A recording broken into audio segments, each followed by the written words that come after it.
සුබ දවසක් වේවා ඔයාලා හැමදෙනාටම. ඉතාමත් ආදරෙන් සාදරෙන් පිළිගන්නවා මයිඩියා යුනිවර්ස් වෙත. ඉතින් අවුරුද්දේ අවසාන මාසයත් උදා වෙලා තියෙන්නේ. ඉතින් 11/11 ද්වාරයෙන් පසුව තවත් ඉතාම බලවත් දොරටුවක් තමයි විවෘත වෙලා තියෙන්නේ. ඉතින් අද දවස 12/12 ඉතාමත් විශේෂ දවසක්.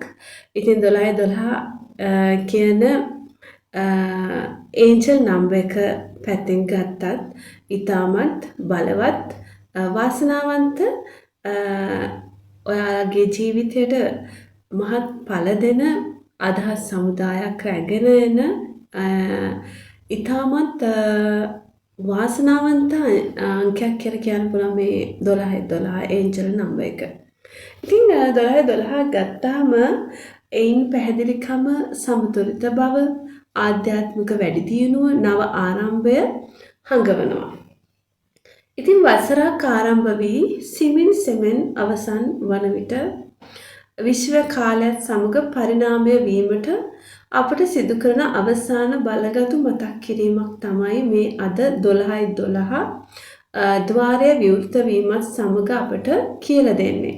ඉතින් ඔයාලා දන්නවා ජනවාරි මාසයේ ඉඳලා ගත්තොත් දැන් මේ අවසාන මාසය දක්වා අපි කෙමෙන් ඇවිල්ලා තියෙනවා. ඉතින් තවත් දින කිහිපයකින් තවත් අලුත් වසරක් උදා වෙනවා. ඉතින් අපි මේ කාල පරිච්ඡේදයේ ඇතුළත බොහෝ දේවල් ඉගෙන ගත්තා. බොහෝ දේවල් අපට සමහර විට අපි ආස කරන දේවල් අපට අහිමි වෙන්නේ නැති, අකමැති දේවල් සිදු වෙන්නේ නැති. කෙසේ නමුත් පහුගිය දවස්වල මේ ස්වභාව ධර්මය අපට ලොකු පාඩමක් කියා දීලා තියෙනවා. මොකද මිනිසා විසින්ම තමයි මේ පරිසර පද්ධතියට හානි කරන්නේ. ඉතින් ඒක ස්වභාව ධර්මයෙන් අපිට ලොකු පණිවිඩයක් කියලා දුන්නා පමණක් නොවේ. විශේෂයෙන්ම පරිසරයට ආදරය කරන්න ඕනේ. එකමුතුකම මේ හැමදේම කියා දීලා තියෙනවා. පරාර්ථකාමීත්වය ගොඩක් වෙලාවට සමාජයේ මිනිසුන් ජීවත් වෙන්නේ Taman ගැන පමණක් හිතමින්. ඒකනේ පාරේ යද්දි පවා කුණු කසල ඔහේ ඉවත දමනවා.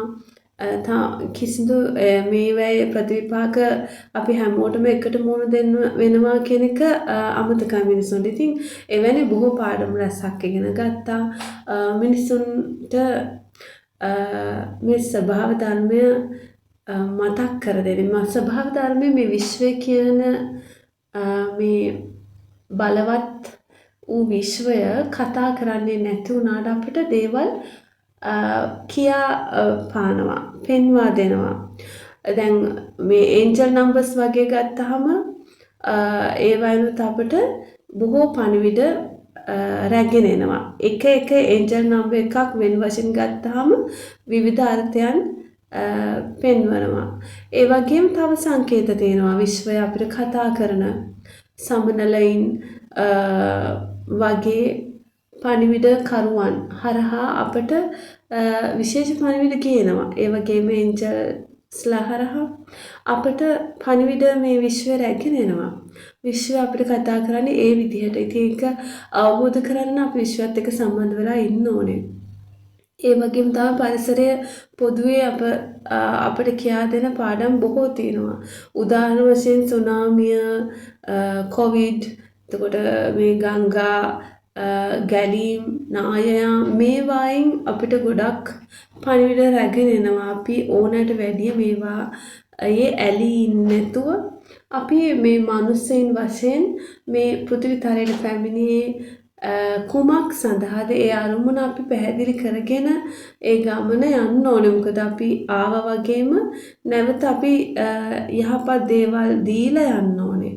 ඉතින් ඒකට අවශ්‍ය දේවල් තමයි අපිට මේ පරිසරය කියා දෙන්නේ. ඉතින් කෙසේ වෙතත් දැන් මේ අද උදා වෙලා තියෙන්නේ 12/12 ඊටම බලවත් දවසක් මේ.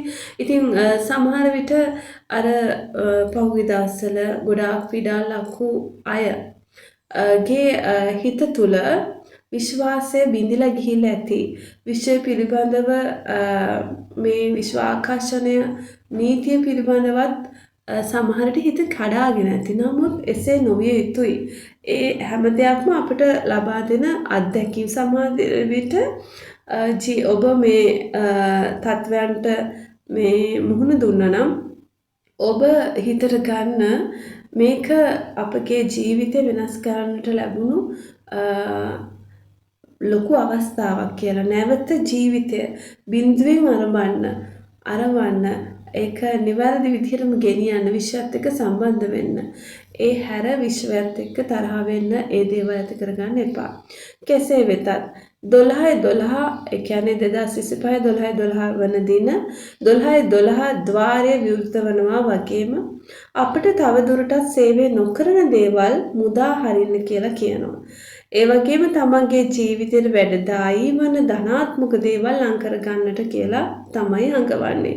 ඒ සඳහා දිරිගන්වන ජව සම්පන්න තල්ලුවක් තමයි අද දින අපට ලැබෙන්නට යන්නේ. ඉතින් 12/12 රාත්‍රියේ හෝ දහවල් කාලයේ මේ ටයිම් මේ වෙලාවන් දෙකෙන් කුමන හෝ වෙලාවක ඔයාලගේ ජීවිතය වෙනස් කිරීමේ මාර්ගයට පිවිසෙන්න. ඒ හැරුණා මේ දවස පුරාම ඔයගොල්ලෝ ඊටමත් සංසුන් මනසින් යුක්තව ගොඩක් වෙලාවට ගැටෙන්නට යන්නේ නැතුව ඉන්න තරමට හොඳයි. අද දවසේ හිත පරිස්සම් කරගන්නට ඕනේ. මොකද සමාජයේ ගැටෙන්නට යද්දී අපිට තරහ වෙන්න පුළුවන්.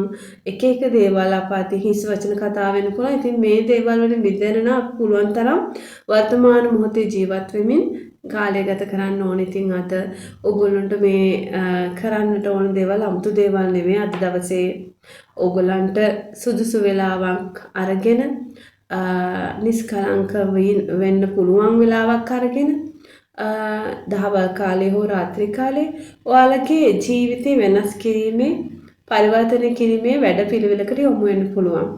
ඔයාලගේ ජීවිතය කොහොමද මෙතෙන් පටන් ඉදිරි වර්ෂය පුරාවට ගලා යා යුත්තේ කියන තැනට ඔයාලා පිවිසෙන්නට ඕනේ.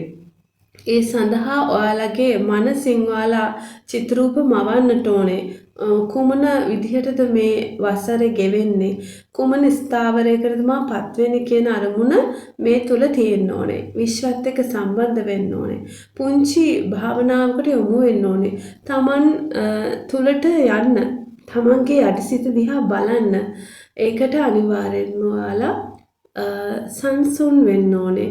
සංසුන් වීමට සුදුසු පරිසරයක ඔයගොල්ලෝ හුදකලා වෙන්නට ඕනේ. හැමෝගෙම ඈත් වෙලා විනාඩි 10කට හෝ හුදකලා වෙන්න. ඒ කාලය තුල ඔයගොල්ලෝ හිතන්න කොහොමද මගේ ජීවිතේ මා නිර්මාණය කරගන්නේ කියලා. ඔයාලට පුළුවන් ලියන්න, ස්ක්‍රිප්ට් කරන්න පුළුවන්. එතකොට ඔයාලට පුළුවන් අද දවසේ විෂන් බෝඩ් එක නිර්මාණය කරගන්න. අද සිට ඊළඟ වර්ෂයේ දෙසැම්බර් 12 ద్వාරය දොරටු වන තැන දක්වා කාල පරිච්ඡේදය තුල මා ළඟා කරගත යුතු ප්‍රධාන කාරණාවන් ටික ඔයාලට පින්තූර ඔස්සේ පින්තූර කිහිපයක් අරගෙන විෂන් බෝඩ් එකක් ලෙස නිර්මාණය කරගෙන ඔයාලට නිතරම දකින්න පුළුවන් වෙන විදිහට තැනක තියන්නත් පුළුවන්. ඒ වගේම ඔයාලගේ විශේෂ කාරණාවන් ලියලා. හැබැයි මේ ලියද්දී ඔයාලා මේ දේවල් සිදු කරද්දී මේ දැනටත් සිදු වෙලා තියෙන විදිහට තමයි හිතන්න ඕනේ. මේක 아무තු දෙයක් නෙවෙයි. සාමාන්‍යයෙන් අපි මිනිසුන් විදිහට අපි සීන මවනෝනේ.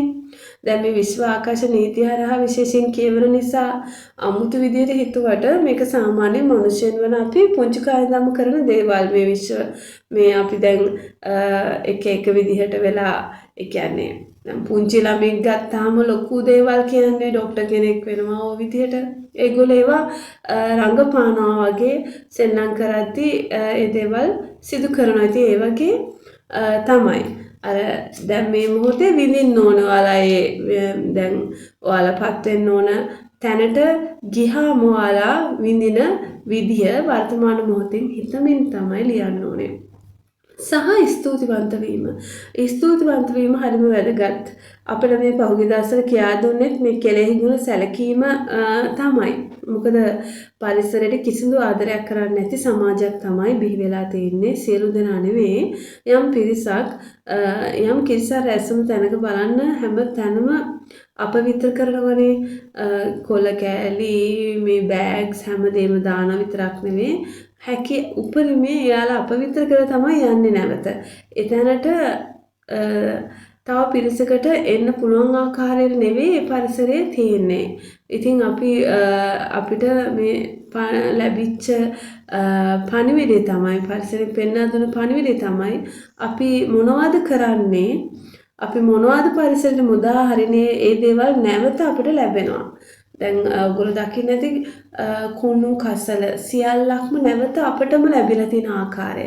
අපි පරිසරයට මුදා හරපු අපවිත්‍ර දේවල් ඔක්කොම අපට ආපස්සට ඇවිල්ලා. ඒකයි කියන්නේ කෙළබිඳුවක්වත් පරිසරයෙන් නොදමන්න කියලා. තව කෙනෙක්ට පිරිසිදුවට භාවිතා කරන්න පුළුවන් විදිහට තමන් භාවිතා කරන දේවල් සහ පරිසරයේ කොටසක්වත් තමන් ගහක් යට සිටියවුවත් තව කෙනෙකුට ඒ ගසක් යටට පිරිසිදුවට ඇවිල්ලා ඉඳ ගන්න පුළුවන් තත්වෙට තියන්නට ඕනේ. අන්න ඒ කෙනාව පරිසරයෙන් ආරක්ෂා කරනවා. එහෙම අයත් මේ පණිවිඩයේදී අපිට දැක ගන්න ලැබුණා. ඒ කියන්නේ එක ගමක සියලු දෑ විනාශ වෙද්දී එක ගයක් ඒ යාළගේ ගේ මායිමත් එක්කම ලස්සනට කිසිදු හානියක් නොවි ඒ ගහකටවත් කිසිදු හානියක් නොවි පරිසරය බේරාලා ඒ නිවස සහ අවට නිවසට අදාළ කොටස ඒ ඉඩම බේරලා අනිත් සියල්ලක්ම විනාශ වී තියෙන ආකාරයත් අපිට අපි හැමදෙනාම දැක් ගන්න ලැබුණා. මම හිතනවා ඔයාලා දකින්න ඇති කියලා. ඒකත් ලොකු පාඩමක්. කියන්නේ පරිසරයට ආදරය කරන කෙනාවත් ආදරය නොකරන කෙනාවත් බේරන සහ අත්හරින ආකාරය තමයි එයින් පෙන්වන්නේ. ඒ නිසා අපි මේක හොඳට තේරුම් ගන්න ඕනේ. මේක හැම මොහොතෙම අදාළ ප්‍රශ්නයක තියෙන්නේ අපිට ඉක්මනින් මේ අමතක වෙන එක.